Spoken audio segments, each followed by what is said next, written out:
Subversion is the term, if you look in a dictionary or criminal code to that matter, usually is explained as a part of activity to destroy things like religion, government, system, political, economical system of a country.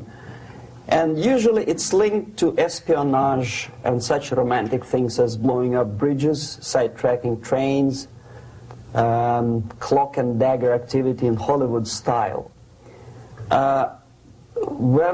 What I'm going to talk about now has absolutely nothing to do with the cliché of espionage or KGB activity of collecting information.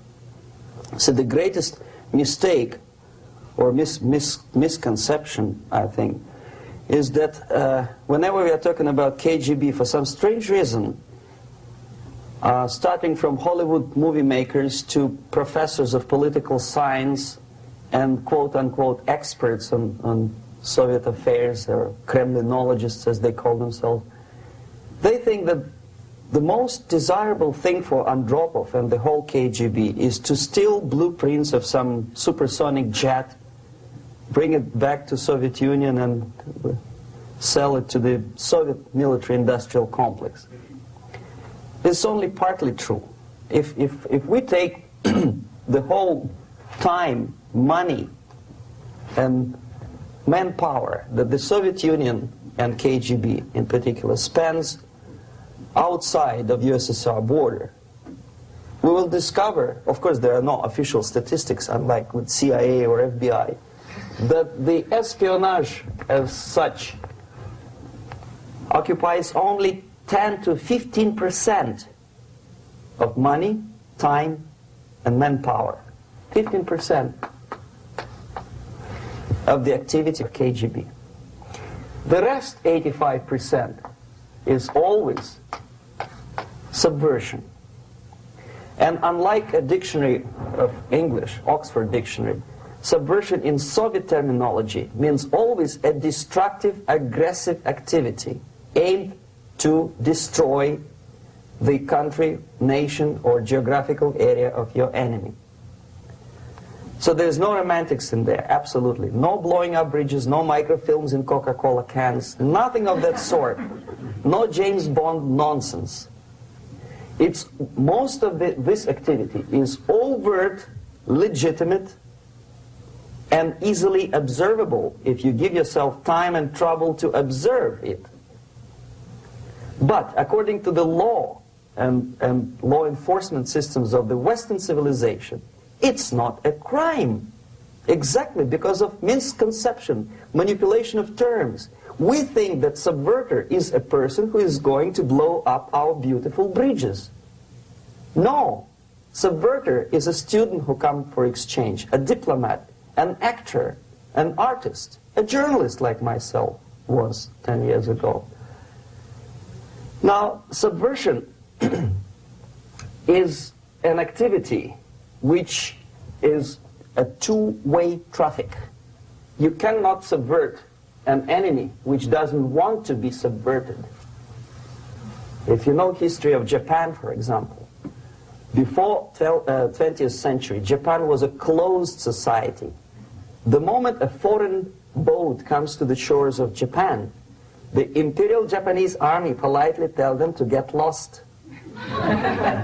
And if American salesman comes to the shore of Japan, let's say 60 or 70 years from now back, and says, oh, I have a very beautiful vacuum cleaner for you, with the good financing, he says, please leave us, we don't need your vacuum cleaner. If they don't leave, they shoot them to preserve their culture, ideology, traditions, values intact. You were not able to subvert Japan. You cannot subvert Soviet Union because the borders are closed. The media is censored by the government. The population is controlled by the KGB and internal police. With all the beautiful glossy pictures of Time magazine and Magazine America, which is published by the American Embassy in Moscow, you cannot subvert Soviet citizens because the magazine never reaches Soviet citizens. It's collected from the newsstands and thrown to garbage can. Subversion can be only successful when the initiator, the actor, the agent of subversion has a responsive target. It's a two-way traffic. United States is a receptive target of subversion. There is no response similar to that one from United States to the Soviet Union. It stops halfway somewhere. It never reaches here. The theory of subversion goes all the way back 2,500 years ago. The first human being who formulated the tactics of subversion was a Chinese philosopher by the name of Sun Tzu.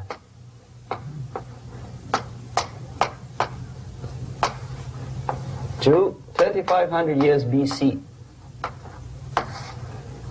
He was an advisor for several imperial courts in ancient China. And he said, after long meditation, that to implement state policy in a warlike manner, it's the most counterproductive, barbaric, and inefficient to fight on a battlefield. You know that war is continuation of state policy, right? So if you want successfully to implement your state policy and you start fighting, this is the most idiotic way to do it.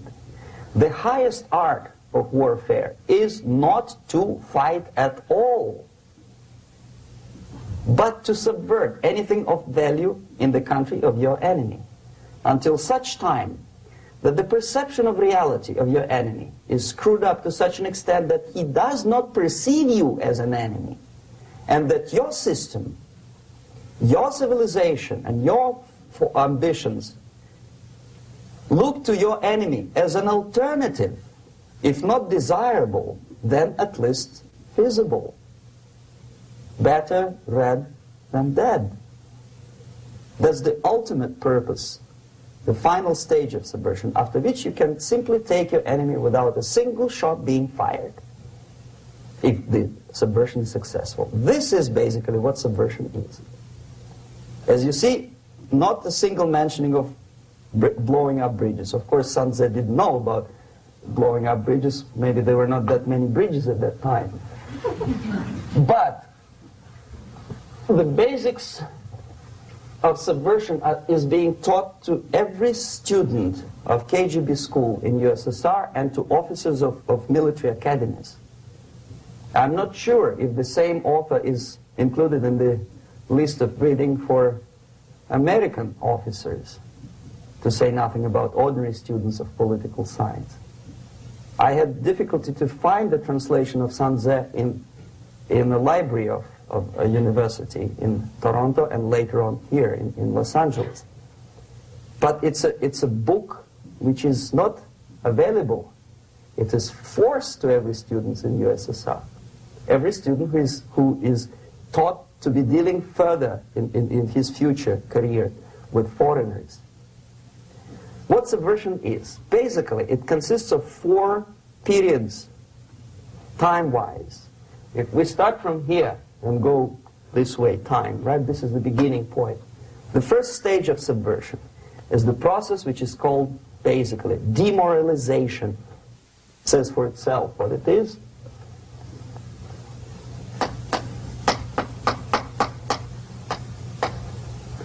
It takes from, say, 15 to 20 years to demoralize a society. Why 15 or 20 years?